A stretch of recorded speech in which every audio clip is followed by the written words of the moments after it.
Weekday Chicago at 6 starts now. Right now at 6, take a look at this. A fire on the north side sends several people to the hospital, including firefighters. And an earthquake rattles downstate Illinois. Awake, did you feel it? We will talk about how strong it was. A century of futility is forgotten. The Indiana Hoosiers are the kings of college football. And Anthony, I'm just going to let you read this one. I'm actually still registering that this wasn't a dream. Hoosiers, my beloved Hoosiers, crowned national champions for the first time ever. Thank you for letting me read You're that, welcome. Natalie. I appreciate that. We will show you the play that defined the game and will be remembered forever. That's in right. Indiana lore. Oh, Yes. wow. And taking a live look outside. Oh, my gosh, is it cold out. The cold snap continues, but actually not for much longer. Mike is tracking when it wraps up, and then it will come back, so we'll get through all that. That's right. Good morning. Thanks so much for joining us. Anthony is back for his Victory Tuesday and his Hoosiers. We're so glad you're with us. Thanks so much. Thank you for joining us. Thank you, Natalie. You're welcome. Mike, we'll send it over to you, sir. I know it's frigid outside. Yes. Obviously, Yes. I'm feeling warm and cozy because of that No wind. doubt you do. No doubt you do. Yeah, it's frigid. You mentioned the earthquake. It was actually in part caused by Anthony jumping up and down last night during the game. We'll have more on that coming up. I want to show you this. This is a view from the roof looking out over Marina City. This, I believe, is the planet Jupiter getting ready to set out there, shining brightly in the western sky. Some of you may have seen the northern lights last night. All of you are going to be shivering again today because it's another cold one, just not as cold as yesterday. 7 at 9. Sunny, still quite cold, though, at noon, 16 degrees. Cloudier and cold, 4 o'clock temperature, 21 degrees. 31 and change is the normal high this time of year, just to give you a point of reference. Here's what you got now. Still some spots below zero. Waukegan and Woodstock, -1 and -2 respectively. 4 at Midway, 3 at Gary, 1 degree at Valparaiso. And there's snow on the way. I'll tell you when in just a little bit. Yesterday, blowing snow was causing a problem on the roads. What do we have going on now? Big time, Mike. It looks a lot better compared to 24 hours ago, I'll tell you that much. Luckily, yesterday we had low traffic volume with the holiday. But let's talk about what's going on this morning. We had that earlier crash over in Lombard. It was at North Avenue at I-355, so it wasn't actually on the tollway. But now it seems like the Eisenhower is our trouble spot. I told you about that earlier crash outbound on the Eisenhower at Central Avenue. Involved multiple vehicles. It was blocking a left lane and the left shoulder. Now it looks like it just is on the left shoulder, excuse me. And then a crash reported on the inbound side of the Eisenhower near 25th, although I'm not seeing a lot of stop and go as you approach that area. So hopefully it's very minor or cleared already. Let's talk about your drive times if you're coming into the city this morning. 20 minutes on the Dan Ryan from 95th to the Burn interchange. 25 minutes on the Stevenson and on the Eisenhower. Around 25 minutes as well on the Kennedy from O'Hare to downtown. Anthony and Natalie, back to you. All right, thank you very much, Gabby. Well, the temperatures this morning, downright painful. They are also causing some pain for homeowners, and Roseanne Tejas is live this morning with more. Hi, Roseanne. Hi. You know, I feel a little better after seeing that video we showed from Russia where they had all that snow. But here the big issue, as you mentioned, is the cold. And from flat tires to broken furnaces, it is really beginning to take its toll. Now, you know the signs when you see them. Steam rising on the water over the Chicago River and from the building tops despite the beaming sun.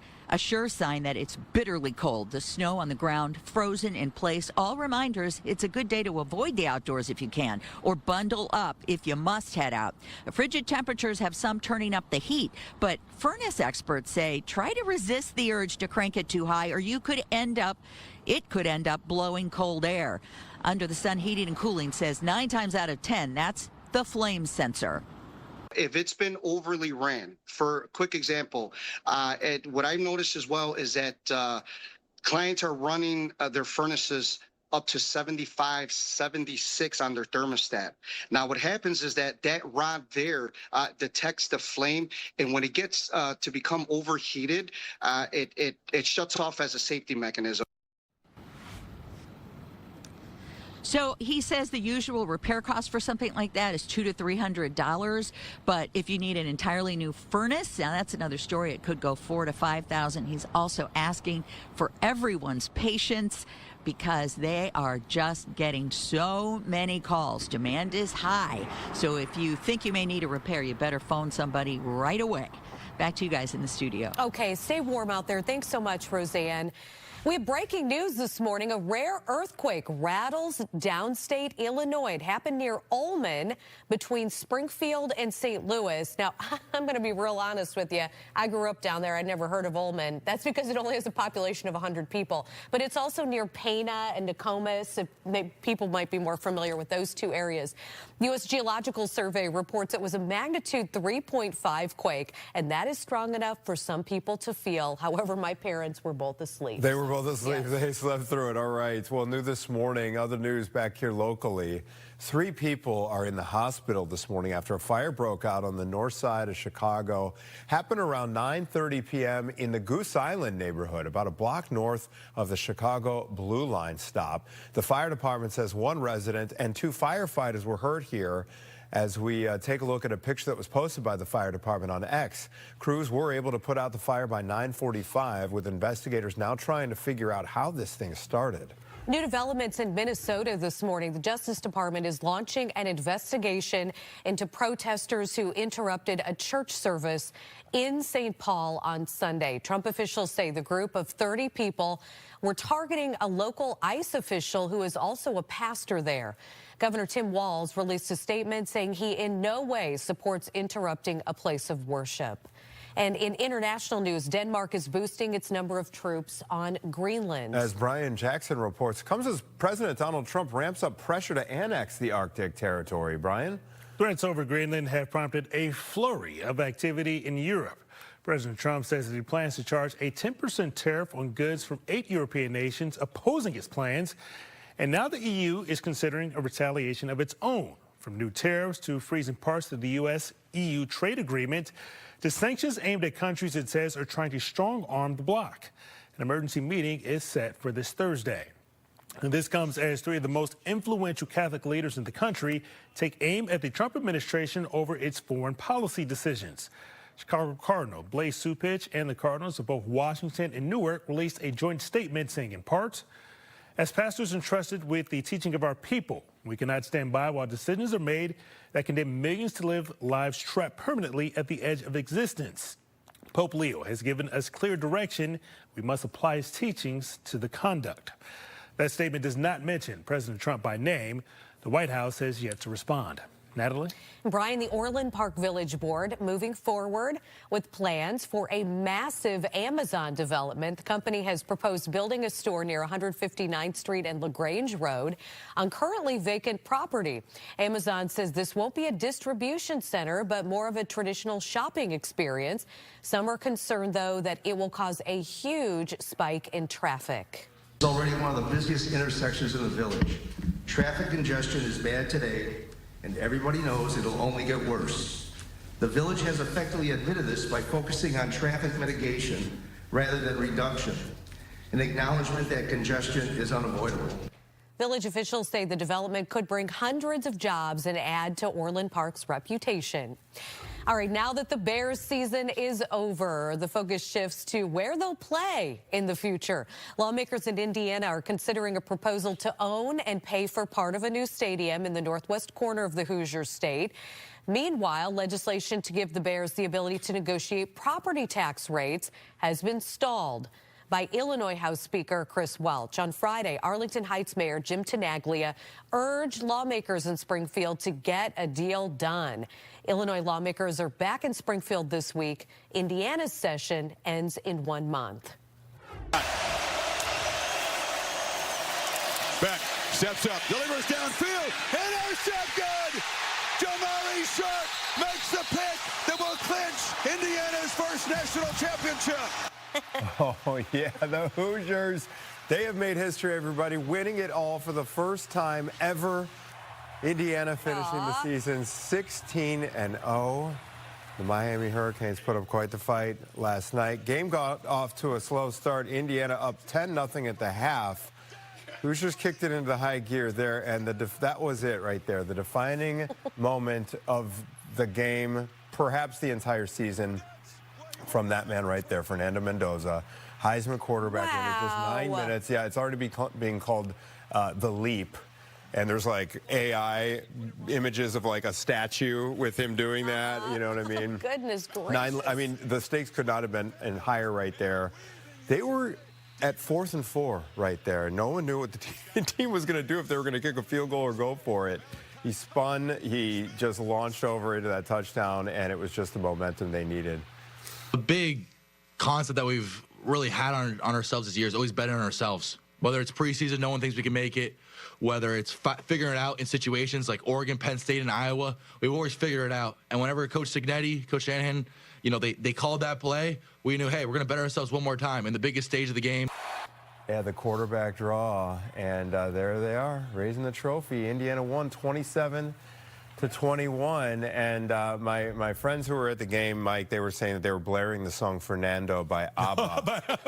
Oh, my goodness. And everyone was singing along, so congrats to the Hoosiers. I feel like I'm just on cloud 9 and that it's all a dream. We're so excited for you, Thank Anthony. you. Yeah. Isn't India, they're like the most lovable school in the Big Ten. I feel like they are. Says the Illinois graduate, you're saying that? Interesting. I'm just saying that. There's no, they're not in Ohio State. They're not in Oregon. Okay. Like, Well, everybody loves Indiana. We're all celebrating I think it's one of those things where, you know, this year everyone loves them. Like, if they become some kind of football powerhouse or something, it'll change. But right now, I think a lot of people agree. It's like they've been so bad for so long. More losses than any other FBS team. Yes, historically. So good for them. Good for you.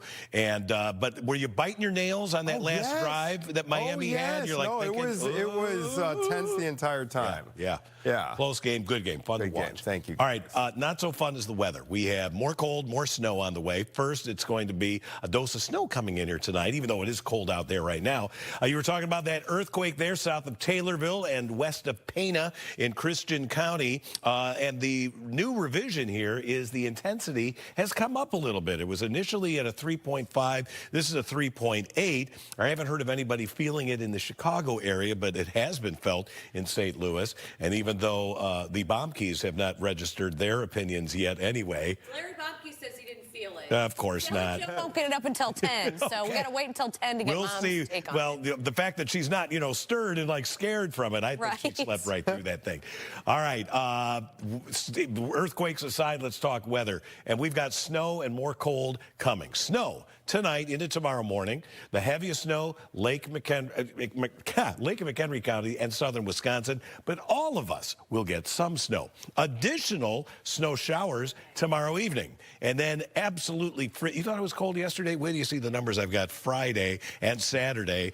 Friday, temperatures may not even get above 0 the entire day. We're at 0 at Aurora, 2 below at Woodstock, 3 above in Morris. It's 4 at Midway in the Lakefront, 1 at Valparaiso, 5 at Michigan City. And of course, the wind chills are colder. A lot of spots double digits below 0, including Woodstock. Even Midway feels like minus 10. All right, 6:13. We're going to take a quick break and be more with Good Day after this. Fox 32 News is brought to you by the Discover Boat.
Welcome back. New this morning, a federal judge will allow a policy that restricts lawmakers' access to ICE facilities.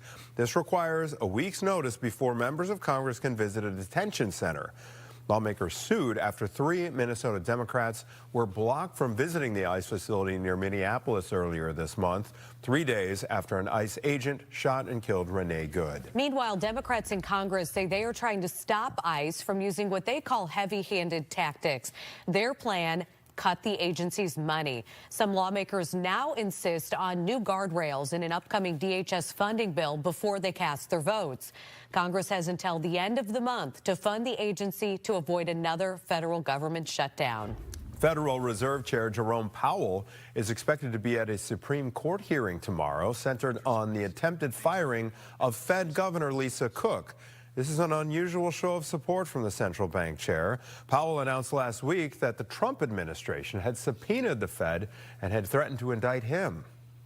Speaking of the Supreme Court, it could be just a couple hours now away from releasing a bombshell opinion on President Trump's tariff authority. As Doug Luzader reports from Washington, of course, this comes as the president threatens more tariffs on a number of European allies over his plans to take over Greenland. We have to have it. They have to have this done. President Trump last night again making his case for Greenland and the European tariffs that he's threatening if it doesn't happen. And today, the Supreme Court could weigh in on his authority to impose tariffs. I hope we win the Supreme Court case, because if we don't, be a shame for our country. And it could be costly. If the High Court rules that the president exceeded his authority, the U.S. might have to pay back well over $100 billion already collected. And it could impact the president's new strategy to help the U.S. acquire Greenland. This text exchange surfaced just yesterday between Trump and the Prime Minister of Norway, who wrote this to calm the tariff talk. "We believe we all should work to take this down." The president responded, "Considering your country decided not to give me the Nobel Prize for having stopped 8 wars plus, I no longer feel an obligation to think purely of peace, although it will always be predominant." One Democrat said it laid bare the president's motives. Because of what it seems his obsession about the Nobel Prize, we're taking the 70-year alliance with NATO, which has been the strongest alliance America's ever had, and potentially put it in jeopardy. Let's put it this way. It's going to be a very interesting Davos. All right, let's loop Doug in right now. Doug, if the court rules against the president here, what other options would there be when it comes to Greenland? Well, you know, I think if the administration has been preparing for this possibility that they may lose here in the Supreme Court. So they have other authorities by which they think they can still impose tariffs. Now, it wouldn't be as easy or as clean as the method they've been using now under this emergency authority, but they may have some other options on their plate here moving forward, depending on what the court says. Doug, what would that ruling mean for President Trump's overall economic agenda? I mean, would it just implode, or what are people saying? Well, you know, again, the administration has been preparing for that possibility. So we would probably see tariffs through other means, other authorities, but nothing as expansive as we have seen thus far. And if it's a complete, and as we mentioned the pieces, if there's a complete, you know, denial of presidential authority in this regard, then the U.S. would have to, in theory, refund, you know, $150, $60 billion or whatever the number is right now that we have collected through the use of these tariffs. All right, Doug Luzader, live in Washington. Thank you, Doug. Thank you. Hey, take a look at this, a huge mess on a Michigan interstate. This is by Grand Rapids. Multiple people hurt after a 100-car pileup on Monday. In this stretch, if you have family in this neck of the woods, it's horrible. It's always bad. Happened during a sudden snow squall southwest of Grand Rapids. Michigan State Police say as many as 40 semi-trucks were involved here. Some cars were able to avoid the pileup by going off the road, but then they got stuck in the snow. Oh, my gosh. That is another reminder. I don't know what they teach you in driver's ed about the number of car lengths you got to allow, and especially when zero visibility. That is just Mike, that's awful. The squall, huh? Visibility issue. You know, in many cases here, they could not see, 100 feet in front of them, so it becomes very difficult to even gauge how close you are to the next car that may have stopped in front of you because they crashed into the 3 semis that have just jackknifed. So very fortunate. I've heard of no serious injuries there and no fatalities. Usually these wrecks are, much more, even worse news. We have some snow on the way here, not like what they saw coming off of Lake Michigan yesterday in western Michigan on Interstate 196, but enough to warrant this, a winter weather advisory. That's in purple. It includes all of the counties along what I affectionately refer to as the Cheddar Curtain, Lake McHenry County. I know we have viewers in Kenosha County and in Walworth County as well. This is not, however, the only area that will be seeing snow tonight. All of Chicagoland is going to get in on at least some snow. What time does it start? Well, let's break it down here with our Weather Authority Futurecast. You're going to see a lot of sunshine today, and that may lead you to believe that it's mild out, and it's not. You still want the hat, the gloves, the whole works. Then tonight, snow starts to move in here, probably between about 9 and 10 o'clock, and there you see it overspreading the area. By daybreak tomorrow, this stuff is moving on out of here, and we're done with snow, kinda, because there's more snow arriving tomorrow evening in the form of scattered snow showers, which will likely come in at the back end of the commute. Not as heavy of a snow event tomorrow night as what we get overnight tonight and tomorrow morning, but enough that it may recoat the ground. Daylight hours, dry, cold, 22, sunshine. Tonight, we have snow coming in, especially after 8 p.m., probably more like 10 o'clock, and more snow will fall in Lake and McHenry County than in the city or the south suburbs. I think the heaviest totals are going to be about 2 to 4.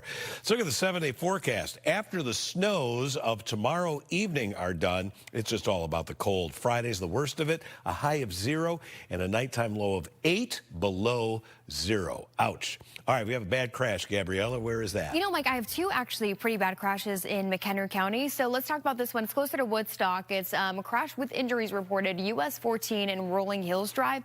You can see some of the stop and go here. That crash icon should be closer to about right here. But crews are on scene. You're going to see a lot of flashing lights in that area. And then a little more rural of an area, a crash with injuries. It looks like this is Nunda Township.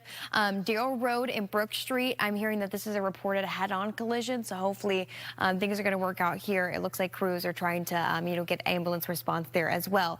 I know Skyfox is going to be heading over to the Eisenhower because we had that earlier crash outbound at Central, but it's still causing a little bit of stop and go. It involved multiple vehicles, reportedly was blocking left lane and left shoulder. Looks like it's still maybe on the left shoulder there. Let's go through some of these drive times. 30 minutes on the Kennedy from O'Hare to downtown. Same on the Eisenhower, getting a little more full. 30 minutes on the Stevenson, and let's call it even 30 minutes on the Dan Bryan from 95th to the Burn interchange. I'll send it back to you. Gabby, thank you very much. Excuse me. Could Chicago buy back the parking meters that it sold off in a widely criticized deal nearly 2 decades ago? We're going to break down a new proposal when we come back.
Well, this parking meter deal has been the bane of a lot of local drivers' existence for many, many years now.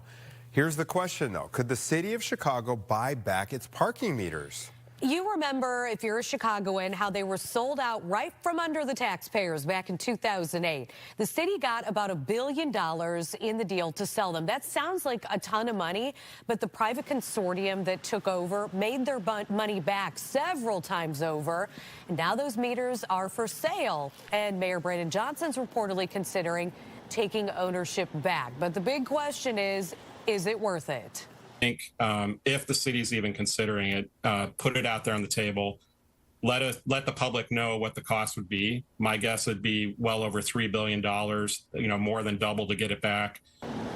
So that's 32nd Ward Alderman Scott Wagasback. He was one of only 5 alders to vote against the deal back in 2008. So far, no comment from the mayor. We'll keep you posted. Apple is warning about a serious security flaw that could affect half of all iPhone users. That means hundreds of millions of devices. Apple says there's an issue with its software that runs every browser on iOS, and apparently it's allowing malicious websites that trick iPhones and iPads into running harmful codes. Once that happens, the hackers can gain control of your device, steal passwords, and access your payment information. So Apple's telling all iPhone and iPad users to update their software as soon as possible. All right, here's something cool. New this morning, a piece of history was discovered inside the walls of a local distillery. Police were called to the Thornton Distilling Company after a gun was found during work inside the walls. This kind of Colt gun apparently dates all the way back to the early 1900s, and records show this particular gun is not known to be associated with any sort of criminal activity.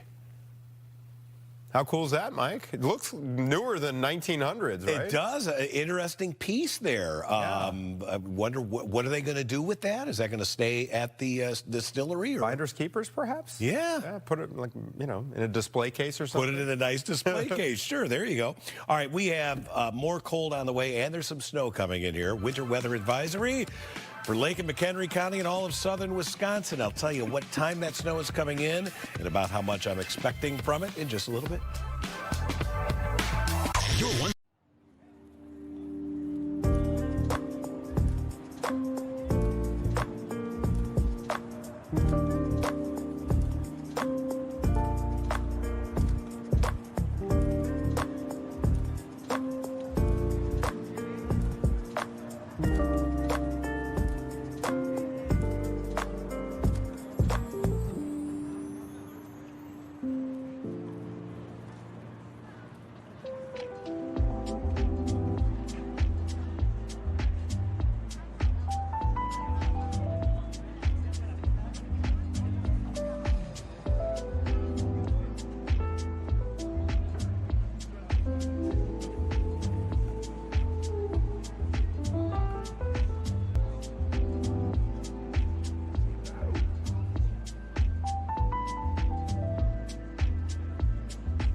All right, welcome back. Another very cold start to the day here at 6:32 on your Tuesday. Just how cold we talking here, Mike? Today we'll get into the low 20s eventually, and temperatures will actually rise a little bit at night, but that's still 31's a normal high. We're not going to get there, and there's some real, yesterday was cold, Friday, boy, may not even get above zero.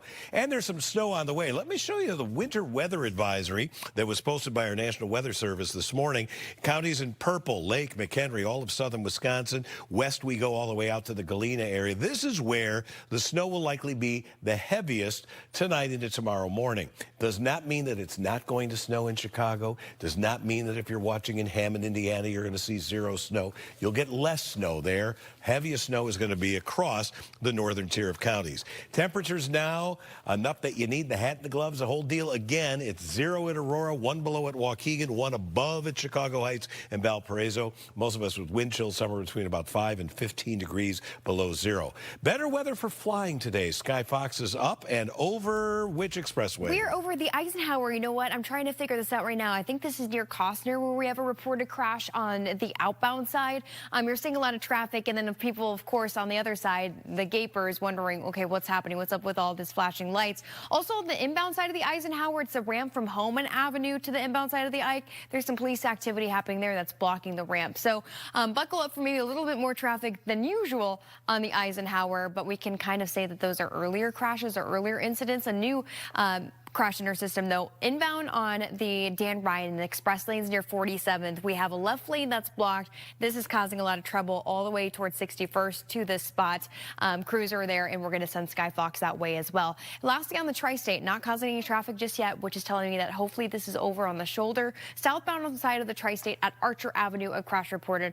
I'll give you more information. Your drive times are looking okay. I'll send it back to you. Okay, Gabby, thank you very much. Well, the plan to bring a new Amazon retail store to Orland Park gets the green light from the Village Board. But some residents not too thrilled, citing traffic concerns. We want to introduce you to Say Kwan. She's a new reporter here at Fox Chicago. You're going to be seeing her here on Good Day Chicago. Good morning to you, Say. And she is live in Orland Park this morning with more. Hey, good morning to you guys. Well, this brand new Amazon facility is probably different than what you're thinking of. It's not like a distribution facility or maybe a warehouse building with a bunch of those Amazon trucks around.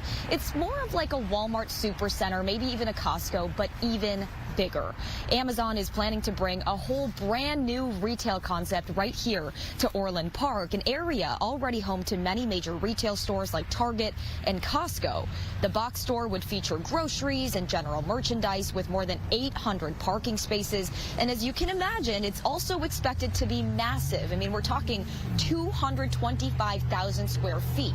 Just for some context here, Walmart supercenters typically average around 180,000 square feet.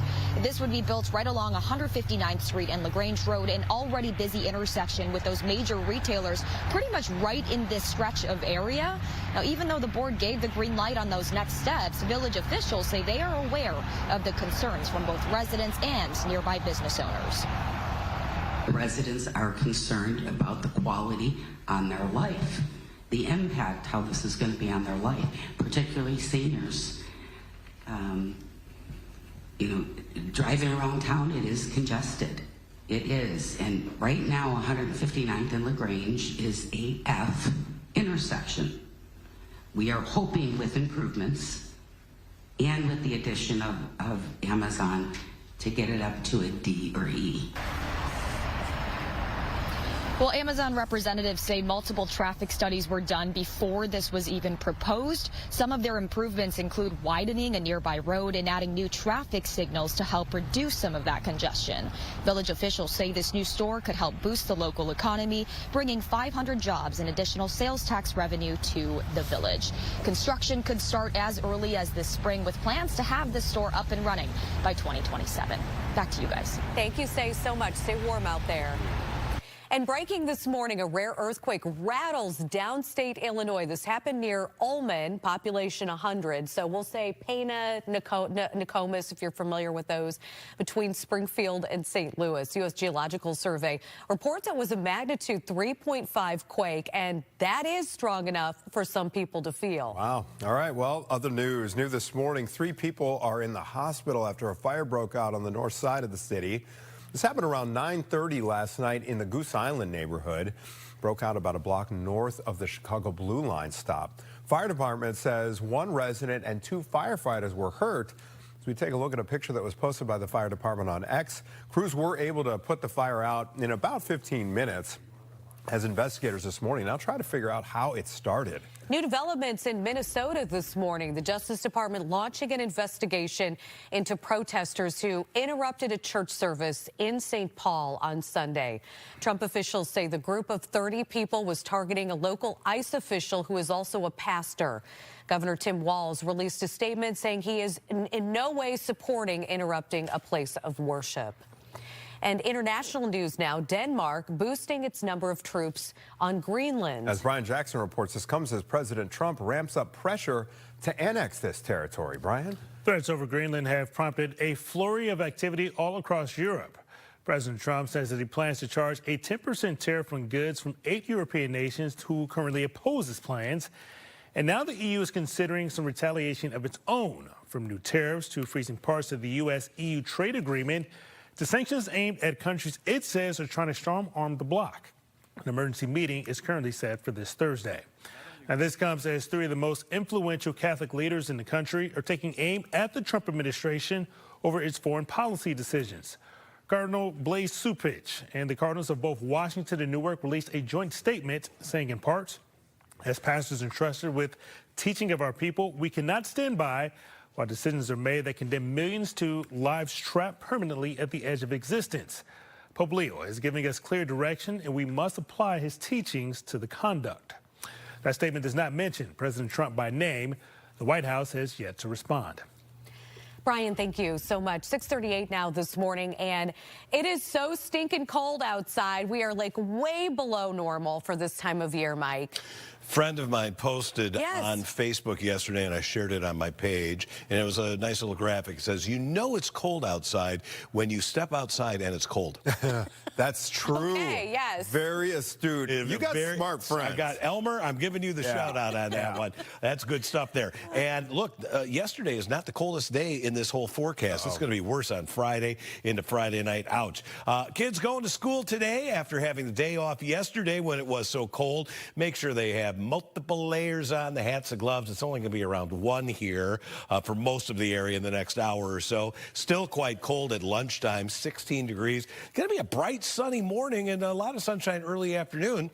Bundle up for that ride home, too. 3 o'clock temperature, at least not as harsh, 21 degrees. Here's what you got now. 4 at Midway, 7 at Joliet. You know, that's one of the garden spots this morning. 1 below at Woodstock and Waukegan. And at Aurora's Airport, we got a wind chill of 12 below zero. Feels like 10 below at Midway, 15 below. The wind chill in Valparaiso. No picnic for anybody. Skies are going to be sunny early on. That's good. That'll help get us into the low 20s this afternoon. And temperatures are actually going to rise tonight in response to the approach of an Alberta clipper. That's a snowmaker here. That will come through here tonight, late, continuing into early tomorrow morning. Like about now is when that snow is going to be moving out of here. But, of course, the damage will be done. With the heaviest snow falling, Lake and McHenry County, but not exclusively there. Then, for the evening hours tomorrow night, snow showers will plow through here, maybe a ½ inch to 1 inch tops with that. Natalie, back to you. Thank you, Mike. Plenty more to come here on Good Day Chicago. Huge security risk that could affect millions of iPhone users. What you should do right now to protect yourself. And Chicago considers buying back all of the parking meters it sold decades ago. It's like the saga that never ends, but is it worth the cost? First, though, a wild discovery inside the wall of a local distillery. We'll tell you what it is after the break. We'll be right back. Fox 32 News is brought to you.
Welcome back. New this morning, a federal judge will allow a policy that restricts lawmakers' access to ICE facilities.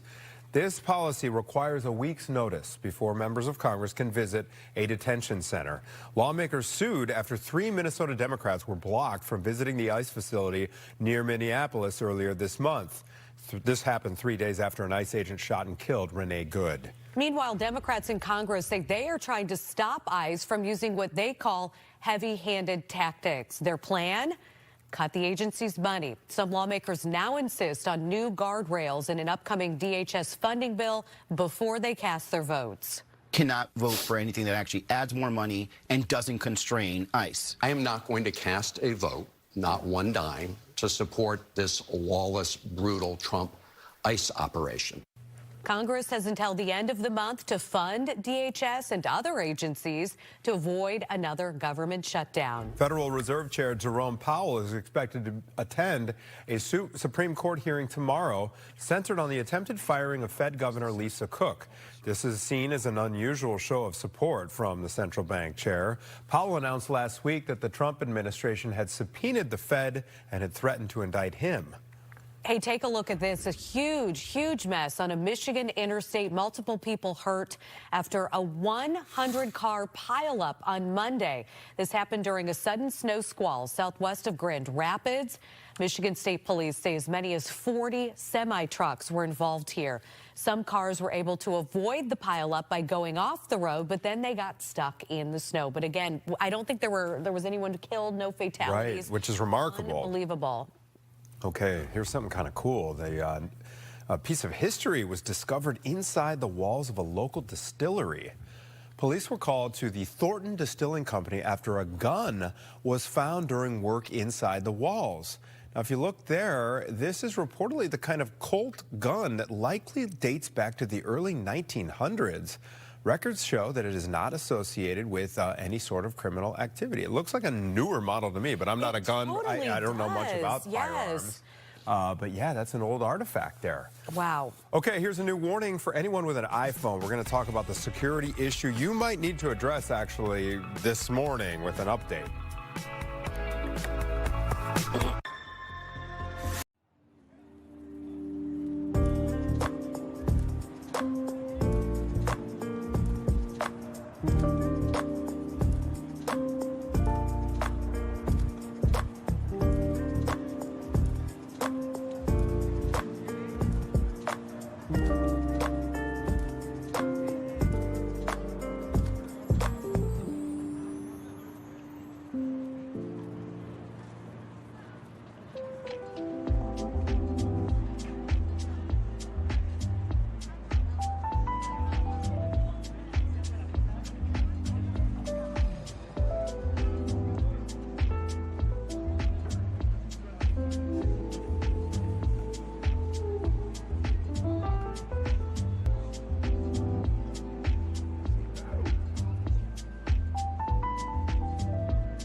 Thanks for joining us here on Good Day Chicago. It's now 6:49. Here's some of the headlines we're following. The Orland Park Village Board is moving ahead with plans for a massive Amazon development.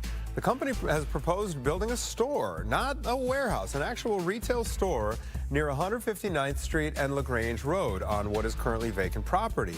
Amazon says this won't be a distribution center, but more of a traditional shopping experience. The Justice Department launching an investigation into protesters who interrupted a church service in St. Paul on Sunday. Trump officials say the group of 30 people was targeting a Minnesota ICE official who is also a pastor. All right, Indiana's football team has won the national championship for the first time ever. And there's the defining moment of the game right there, the defining moment of the season, really. It came from Heisman quarterback Fernando Mendoza with just 9 minutes to go on 4th down. Mendoza runs the ball in, springs off Miami's defense, launches over the line for a TD with the Hoosiers going on to beat the Miami Hurricanes by 6 points. Congrats to the Hoosiers. We're all on cloud 9 here in Hoosier Nation. All right, here's a big question. Could the city of Chicago actually buy back its parking meters?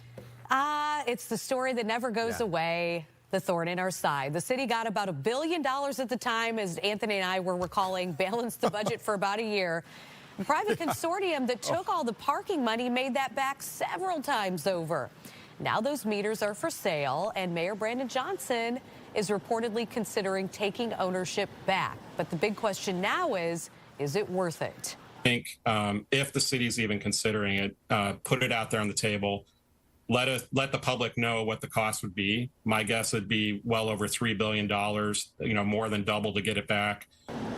22nd Ward Alderman Scott Wagasback was one of only 5 alders to vote against the deal back in 2008. So far, no comment from the mayor. Apple is warning about a serious security flaw that could affect half of all iPhone users. That means hundreds of millions of devices. Apple says there's an issue with its software that runs every browser on iOS, and it's allowing malicious websites that trick iPhones and iPads into running harmful codes. Once that happens, the hackers can gain control of your device, steal passwords, and access your payment information. Apple's telling all iPhone and iPad users to update their software as soon as possible. All right, looks like the Bears are already losing one of their coaches. Talking about running backs coach Eric Bieniemy, who is heading back to Kansas City. If we play the Chiefs, he will be the enemy. See what I did there, Nat. He's returning to the role of offensive coordinator there. He was the Chiefs' offensive coordinator for 4 years, starting in 2018. Bieniemy is actually replacing former Bears head coach Matt Nagy, who is not expected to return after his own contract expired. So some movement in the league there. All right, with this kind of weather, it is hard to believe that spring training is right around the corner. White Sox have packed up all their equipment. This is fun to report on a cold day. To report back to Camelback Ranch in Glendale, Arizona on February 10th. Above all, club organizers say it is about getting in the right mindset. We're getting ready for the season, right? Baseball, it's 162 games. It's a grind. Spring training provides an opportunity for our coaching staff, our front office staff to be able to get the whole team prepared and on the same page. Sox open the season March 26th in Milwaukee against the Brook Crew. Their first home game happens on April 2nd. That is against the Toronto Blue Jays. We'll be flying into town. Super fun. Yeah. Brookfield Zoo Chicago making sure its animals are toasty warm during this cold snap. Polar bears and penguins can handle the frigid temps. Those are the Mexican wolves, though. Apparently, they're happy as well. Other animals, though, do need a little extra TLC. We'll make sure that they have more bedding potentially. We use something called wood wool and straw, that if they want a little thicker bed, they can certainly make that. We have actually things built into each of the habitats for these animals that are out in these colder temperatures, actual hot rocks that are heated that allows them to find a nice place to rest. The winter can also be fun for some of the animals. Oh, I love seeing the lions, the 2 brothers there. Tim Sullivan says the first snowfall of the season was also the first for their new Amur leopard cubs. Okay. And those are obviously not the leopard cubs that we're looking at, but Hudson the polar bear is loving it. He's loving it. Unfazed. Yes. Unfazed. The wolves, bears, lions. Yeah, Mike. The rest of us, though, that don't have thick. We're phased. fur coats. Yeah, we're phased. We're yeah. definitely phased. You look at the bears, though, whether it's that polar bear there, the grizzly bears, they look, happy. They do. And you go into their enclosure, your dinner. It's just, you think that they're so cute, it's like a big dog. Yeah. No, not the case. All right, we have more cold, we have snow on the way. January, which up until recently had been such a mild and pleasant month, everything is flipped on its ears now. There's still some lake effect snow hitting parts of Michigan. We showed you that horrible crash on Interstate 196 there yesterday. Here, skies have cleared, and boy, I really wish that the parameters would have changed so that we could see more of those northern lights, because they had a significant geomagnetic storm as a result of essentially a solar flare, and it sparked auroras that were seen as far south as Alabama. But around here, even with clear skies, not too many sightings. I could barely see it with my iPhone last night. Taking a picture just wasn't that impressive. All right, there's a clipper on the way, and it's going to hit with some snow later tonight, probably starting somewhere between 8 and 10. The farther northwest you are, the sooner you will get in on that. The farther north you are, the more snow you will get. But by daybreak tomorrow, this thing's zipping on out of here, and you're going to do your snow removal deal, probably about 2 to 4 inches in the northern suburbs, Lake and McHenry County, less south. And then this. Late afternoon, more like evening hours, snow showers ahead of that trough of low pressure, might be a ½ inch to 1 inch on top of what came down in the morning. And then snow is out of the forecast, but cold comes screaming back in, and this cold likely to be even worse than what you've been suffering through the past day and a half. 22 today, that's not that horrible and much better than yesterday. With the sunshine, it may feel a little bit better. Tonight, temperatures are actually going to rise, and there's that snow coming in here, I think, after 8 p.m. 2 to 4 inches north, lesser amounts city and south. 7-day forecast, there's that next chance of snow showers tomorrow night, followed by a high of 22 on Thursday.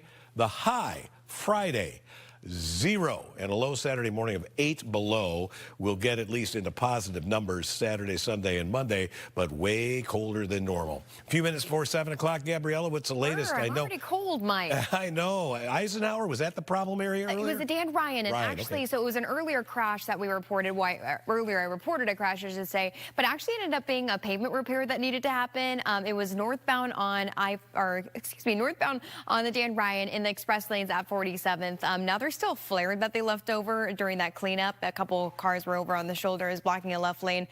So cars are kind of dodging that, so be aware if you are leaving the house here in a second. Now we're headed up to the Kennedy and Skyfox. There's a new crash reported inbound Kennedy at North Avenue. That's blocking at least the right lane. We'll give you an update on that. Maybe we'll visit back here at the end of the report. Your drive times right now getting closer to 40 minutes on the Kennedy, Eisenhower, and on the Stevenson. Around 35 minutes right now on the Dan Ryan from 95th to the Burn interchange. A little bit of trouble in northwest Indiana. Northbound on I-65, close to I-80-94, next to the tollway.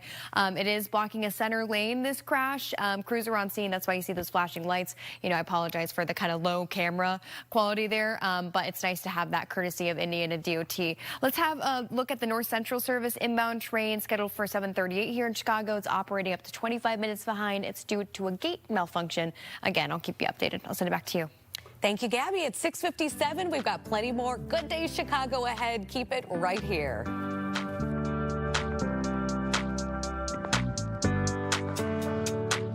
This weekend only, shop Ash.